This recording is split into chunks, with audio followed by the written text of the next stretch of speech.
मुझे अब नए घर में शिफ्ट होना था, इसलिए सबसे पहले यहाँ जहाँ मैं रह रही हूँ उसकी डस्टिंग भी ज़रूरी है और साथ ही साथ मैं अपने सामान को पैक करूँगी। तो सबसे पहले आज मेरा डस्टिंग का भी डे था, तो मैं साथ ही साथ घर को साफ़ करती जा रही थी। वैसे भी अगर हमें कभी भी शिफ्ट होना हो रूम से, तो जो पुराना वाला रूम है उसको साफ़ करके ही जाना चाहिए, ऐसा बड़े लोग कहते हैं। तो मैं भी वही कर रही हूँ। और ये देखिए सारा का सारा सामान ऐसे पड़ा हुआ है, क्योंकि मुझे दूसरे घर में शिफ्ट होना था, इसलिए मैं अपना सारा सामान ऐसे ही रखती जा रही थी। मैं अभी कोई क्लीनिंग नहीं कर रही थी। अब मैं इनको सारा सामान एक एक करके उतार लूँगी और सारा सामान पैक करती चलूँगी। और जो जिस पर्पज़ से मुझे जो जहाँ रखना है, जैसे किचन का सामान अलग, बाथरूम का सामान अलग और जो भी स्टोर रूम का सामान है वो अलग, ये सारा सामान मैं उस हिसाब से पैक करूँगी। तो साथ ही मैं सामान उतारती जा रही हूँ और सामान को पैक भी करती जा रही हूँ। और उसके साथ ही होगी मेरे रूम की डस्टिंग, जो कि मैं इसको साफ़ भी करती चलूँगी।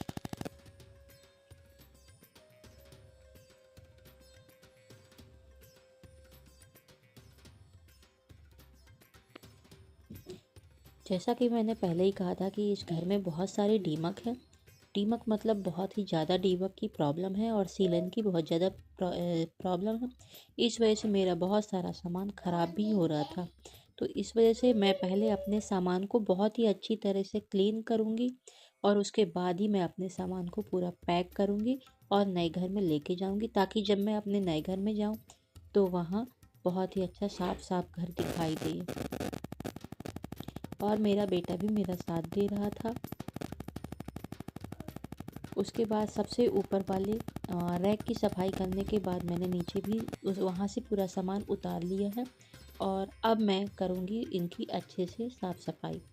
और साफ़ सफाई का सबसे पहले है कि सबसे पहले उसकी धूल साफ़ कर दूँ, चाहे जो भी सामान रखा हुआ है हर एक चीज़ की। ये मेरे पास बहुत पुरानी वायर रखी हुई थी, इसकी पहले मैंने अच्छे से डस्टिंग की और उसको एक उसमें बैग में भरती जा रही हूँ। उसके बाद जितने भी मेरे पास फ़िल्टर थे, मुझे जो जैसे समझ में आ रहा था कि जो भी सामान धुलने लायक है, उसको मैं धुल के उसको प्रॉपर धूप दिलाती जा रही थी, क्योंकि धूप दिलाने से इसमें सीलन नहीं आती है। बारिश का भी समय आने ही वाला है। और थोड़ा सा ये वीडियो पुरानी है और अभी मैं अपने नए घर में शिफ्ट हो चुकी हूँ, लेकिन ये वीडियो रह गई थी, मैं आपसे शेयर नहीं कर पाई थी, इसलिए मैं अभी आपसे शेयर कर रही हूँ। तो मैं सारा सामान उतार करके मैंने पूरा घर साफ़ भी कर दिया है और अब मैं इनकी धीरे धीरे करके एक एक करके क्लीनिंग करूँगी। रात का टाइम हो गया था और जो मुझे साफ़ करना था उसको मैंने साफ़ कर दिया। अभी जो मैं कर नहीं पाई उसको साइड में रख दी हूँ और जो थोड़ा बहुत सामान मुझे दिख रहा है उसको भी मैं निकालती जा रही हूँ। ये मेरे पास एक यूटेंसिल स्टैंड रखा हुआ, रैक रखा हुआ था, इसको मैं भी साफ़ कर लूँगी। जितने में भी मेरे बर्तन हैं उनको मैं अलग अलग बोरियों में भरती चलूँगी। और अभी क्योंकि मेरे नए घर में छोटी सी मैंने पूजा भी रखी है, तो मेरा ग्रॉसरी का सामान आया हुआ था, वो भी मैं उसको लिस्ट को देख रही थी और उसको सामान को भी मैं अच्छे से पैक कर लूँगी। और जो जहाँ का है, मैंने बताया ना, जो सामान जहाँ का है उसको मैं अलग अलग पैक कर लूँगी। और जितने भी किचन के कंटेनर निकल रहे थे, जो मुझे लग रहा था कि साफ़ करने लायक है, वो भी मैं साफ़ करती चल रही हूँ। और यहाँ मेरी चूड़ियों के जो डब्बे हैं, मेरे वैनिटी बॉक्स है, जो भी बॉक्स मुझे लग रहा है कि वो साफ़ करने लायक है, तो मुझे बहुत ही अच्छे से उनको साफ़ करना था, तो मैंने उनको साफ़ कर लिया और साथ ही साथ मैं उनको पैक भी करती चल रही हूँ।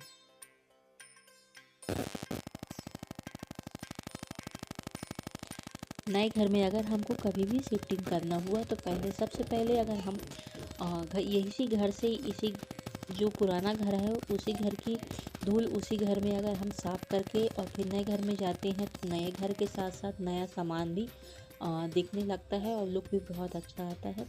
तो इसलिए मैं ये सब साफ़ सफाई करती जा रही हूँ। और मेरे जो भी चूड़ियों के बॉक्स थे उनको मैं साफ़ करने के बाद मैंने उनको अच्छे से पोंछ लिया है, धूप दिला दिया है और अब मैं उनमें बहुत ही अच्छी तरीके से चूड़ियाँ साफ़ कर लूँगी। जो चूड़ियाँ अब मेरे पहनने लायक थे उन नहीं थे, उनको मैंने साइड में भी कर दिया है।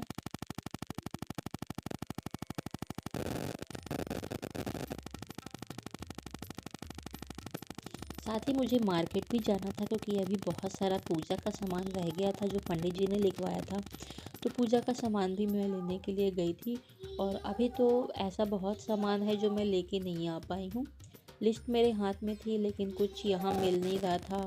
जिस हिसाब से पंडित जी ने बताया था वो अभी सामान मुझे, तो अभी थोड़ा सा ही सामान मैं लेके आई हूँ और जितना मुझसे बन सका है उसके बाद जो भी रह जाएगा वो मेरे हस्बैंड कंप्लीट करेंगे। तो जो जो उन्होंने लिखवाया था वो सब कुछ मैंने अपने से भी कर लिया। जैसे कि ये मुझे ये बहुत अच्छा लग रहा था, ये चौकी में बिछाने के लिए नवरात्रों में काम आ जाएगा। तो मैं कुछ अपने हिसाब से भी कुछ सामान लेती जा रही थी और जो मुझे समझ में आया